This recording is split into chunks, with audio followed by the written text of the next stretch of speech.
안녕하세요. 보물선입니다. 당초 코로나19의 사태의 심각성을 경시하는 듯한 태도를 보여왔던 도널드 트럼프 미국 대통령은 자국 내 감염자가 증가하자 코로나19의 발병지가 중국임을 강조하며 행정부 비난의 화살을 중국으로 돌리고 있습니다.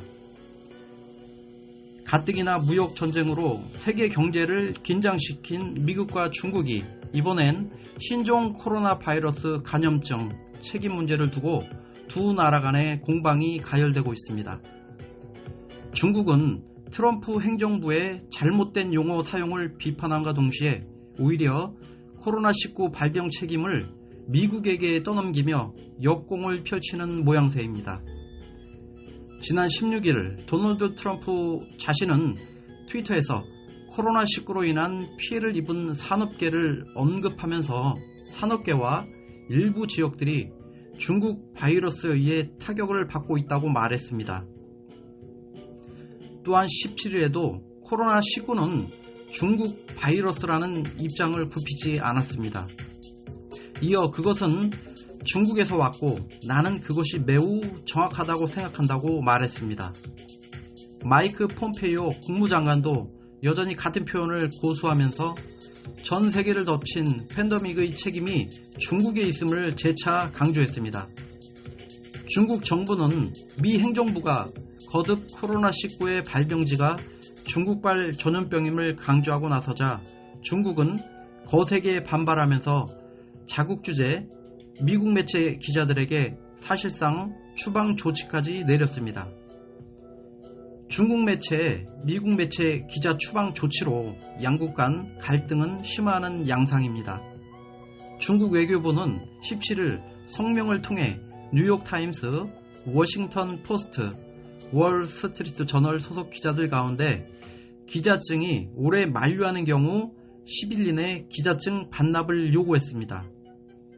당시 문제가 된 기사는 외부 필진이 쓴 기고문으로 추방된 기자들과 직접 관련성은 없었습니다. 당시 미 국무부는 중국 국영언론 5곳을 외국 사절단으로 지정해 일종의 반격을 시도했습니다. 이들 5곳은 미국 내 자산을 등록하고 새로운 자산을 취득할 때 사전 승인을 받아야 합니다. 미중 갈등이 코로나19 확산을 막는 데 도움이 안 될 뿐더러 미국 내 인종차별을 심화할 수도 있습니다. 또 이들 매체 3곳을 포함해 시사 주간지 타임과 미국의 소리 VOA 등의 중국 내 직원, 재정, 부동산 등 관련 정보를 신고하라고 통보했습니다.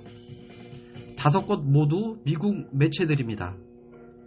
코로나19 문제로 양국의 말싸움이 반복되면 자칫 미국 내 동양인들이 인종차별적 피해를 입을 수 있다는 우려도 나오고 있습니다. 공상 중국 외교부 대변인은 트럼프 대통령이 공개적으로 중국 바이러스라는 표현을 사용한 것에 대해 최근 미국 일부 정객이 중국에 오명을 씌우고 있다면서 중국에 대한 근거 없는 질책을 즉시 중단하기 바란다고 촉구했습니다. 트럼프 대통령은 현지 시간 17일 코로나19 대응 포스트 태스크포스 브리핑에서 자신이 사용한 중국 바이러스라는 표현에 대해 그것은 중국에서 왔다. 그래서 나는 그 표현이 매우 정확하다고 생각한다고 재차 강조했습니다.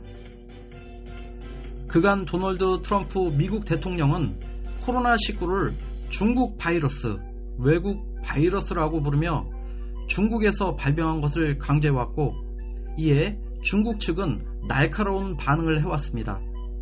시진핑 중국 국가주석은 지난 16일 코로나19 근원 파악을 지시하기도 했습니다. 이는 코로나19가 중국에서 발병한 게 아닐 수 있다는 입장을 우회적으로 표한 것으로 해석됩니다.